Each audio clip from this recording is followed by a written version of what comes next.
বিসমিল্লাহির রহমানির রহিম। বিসমিল্লাহির রহমানির রহিম।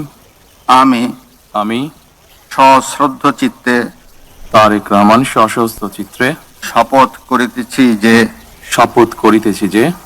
আমি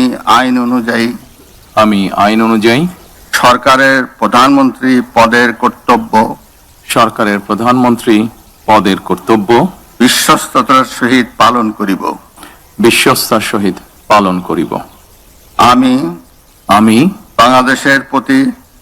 বাংলাদেশের প্রতি অকৃত্রিম বিশ্বাস ও আনুগত্য পোষণ করিব। আমি সংবিধানের রক্ষণ সমর্থন ও নিরাপত্তা বিধান করিব। আমি ভীতি বা অনুগ্রহ অনুরাগ বা বিরাগের বশবর্তী না হইয়া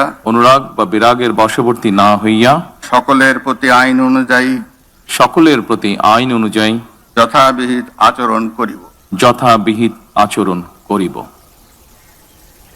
এবার মাননীয় প্রধানমন্ত্রীর গোপনীয়তার শপথ পাঠ পরিচালনা করার জন্য রাষ্ট্রপতি মহোদয়কে বিনীত অনুরোধ জানাচ্ছি।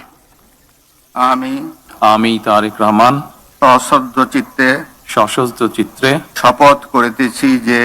শপথ করিতেছি যে সরকারের প্রধানমন্ত্রী রূপে যে সকল বিষয় আমার বিবেচনার জন্য আনিত হইবে বা যে সকল বিষয় আমি অবগত হইব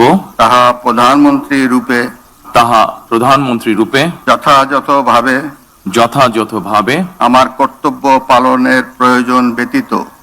কর্তব্য পালনের প্রয়োজন ব্যতীত প্রত্যক্ষ বা পরোক্ষভাবে কোনো ব্যক্তিকে জ্ঞাপন করিব না বা কোনো ব্যক্তির নিকট প্রকাশ করিব না। ধন্যবাদ।